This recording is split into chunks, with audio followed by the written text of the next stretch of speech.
Well, joining me to discuss the latest developments in Kenya is Dr. Warwick Onyeama, who's both a psychiatrist and a political and social analyst. Thank you very much indeed for joining us there. It is interesting, isn't it, that thousands are marching in Garissa today. To what extent do you think this was a march of solidarity against Al-Shabaab or a march protesting about how the government's handled this whole thing? It's probably a bit of both. Certainly there is quite definite concern in the general population. The government has allowed this to happen twice. The Westgate shopping massacre and now the university. And they feel that really the government ought to be up to doing more. No, absolutely, because as you correctly mentioned there, there's been Westgate, there's been Mpeketoni, and now, of course, Garissa, and a whole slew of others, Mandera, Gikomba Market.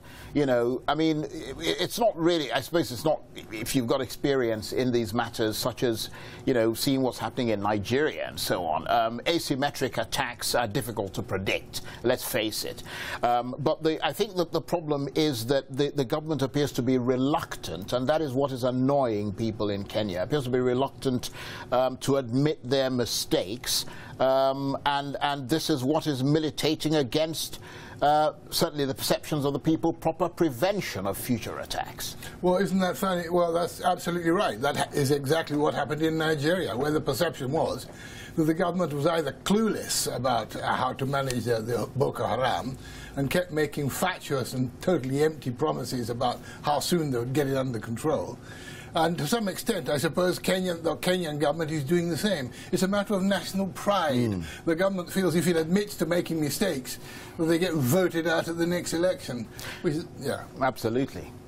No, absolutely. And of course the horror and the pain still being acutely felt in Kenya. And as we mentioned there today, both Christians and Muslims taking to the streets in Nairobi, calling for greater security and denouncing the killings, which of course were carried out on a sectarian basis, with Christians the main targets. I mean, do you think Al-Shabaab are aiming to divide the country along sectarian lines, or is Kenya already divided along those lines?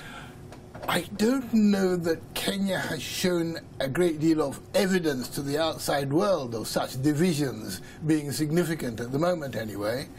Al-Shabaab, it's difficult to know what their overall strategy is, other than they want to create mayhem as a punishment to Kenya for Kenya's involvement in the 2011. And of course, in that respect, they would do anything that would cause disruption, and causing a divide between Christians and Muslims would be just one such tactic. What I was going to ask you is that, to put on your other hat as a psychiatrist, what's the psychological disposition of, I mean, what type of person carries out these attacks? Well, they're people who've been brainwashed extensively. They're usually people who started off with very little and were easily conditioned by other people who took an interest in them, fed them, clothed them, armed them, and persuaded them to a point of view. So they are people who've been largely brainwashed and who no longer think terribly clearly about the consequences of their behavior. And what does it do, these kinds of repeated attacks? What does it do to the psyche of a nation? It's very demoralizing. I mean, this is exactly the sort of thing that makes people lose confidence in their institutions and their government. They will be not just grieving, but they'll be resentful and will be saying, what is our government doing? And yes, you can expect that repeated attacks, particularly that seem to be carried out almost with impunity and with maximum collateral damage, very demoralizing to the national morale as a whole.